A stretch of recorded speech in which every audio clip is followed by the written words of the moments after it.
Hey guys, so this video is going to be a little bit different than a lot that I've produced lately. No fancy editing or anything like that. Today I want to talk about 3 major mistakes that can literally kill your entrepreneurial dreams.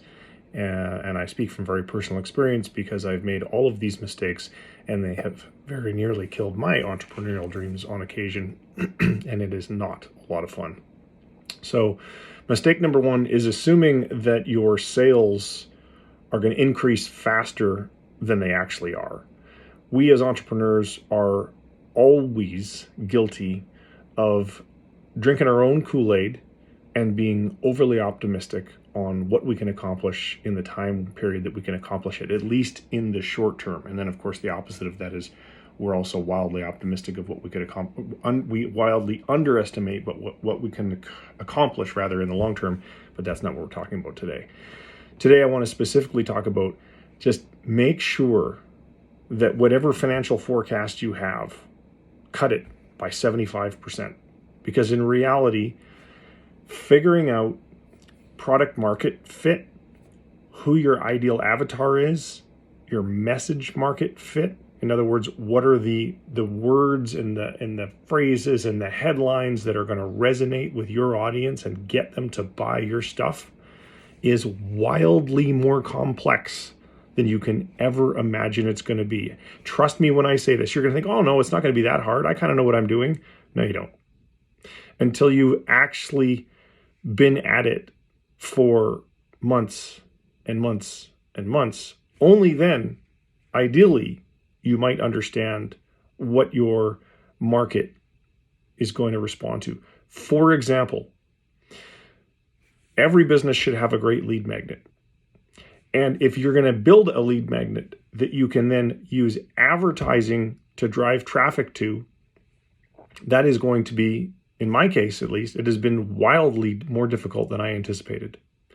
We have been working at that one problem now for 10 months, and I thought it would have taken 2 months. This is how we went around solving it. For the first 2 months, I was following a very proven program, and I realized, I don't have time for this. I'll get the company that runs the very proven program to do it for me. So they spent 4 months, charged me a whole bunch of money, and failed. So I thought, okay, well, that's fine. Sorry, could you say that again? Oh, Siri, shush. So then I thought to myself, all right, I'm going to get myself a guy who's an advertising expert. I'm going to get him to do it.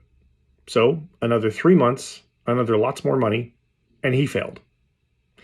So now add all that up, and that is 4 and 3 is 7 and 2. That's actually 9 months. And guess whose desk it's back on now? Mine.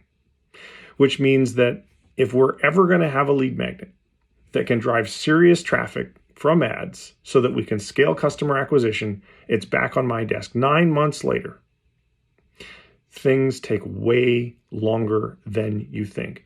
And the reason, again, is there are so many variables that you have to test.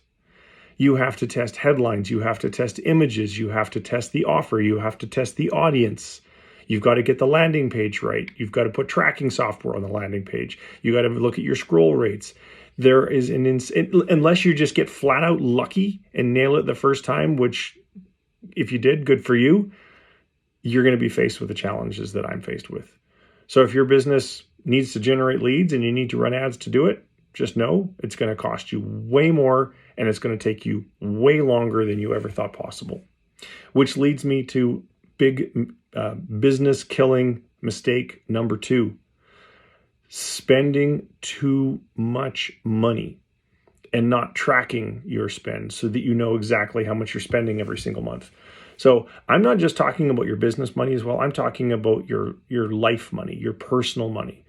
The reason that most people are poor is because they spend every cent that they make. They never save any money.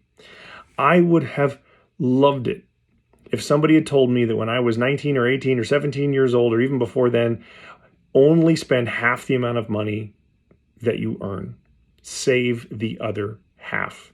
Because over time, that pile of savings is going to give you this thing called security. And then if you're smart, you can invest it, which will give you more security and create more opportunities for you. I didn't do that. I was making lots of money when I was young, and I spent it all. And so as a business owner, If you adopt that bad habit and you let your expenses get away from you, and then you're struggling to get your sales going according to your little hockey stick graph, your overly optimistic hockey stick graph, you're going to run out of money. And it doesn't matter how good your product is. It doesn't matter how good your service is. None of that matters if you run out of money before you break even. And the journey that you're going to have along the way towards breaking even is going to be more stressful and more of a roller coaster than you can possibly imagine. And trust me when I say I speak from personal experience. Big mistake number 3, and then we'll wrap up for today. And that is avoiding or procrastinating on doing the really important stuff that's also really hard and stuff that you don't really want to do. So that could be different for you than it is for me, but it's things like creating content. It's things like prospecting. It's things that can help you to generate more leads, more appointments, and drive revenue. Sure, we all want more revenue and we want the profits and we want the fun and the glory and say, hey, look at me, look at me, look at me. But the reality is, in order to get there, you're going to have to do some seriously difficult shit.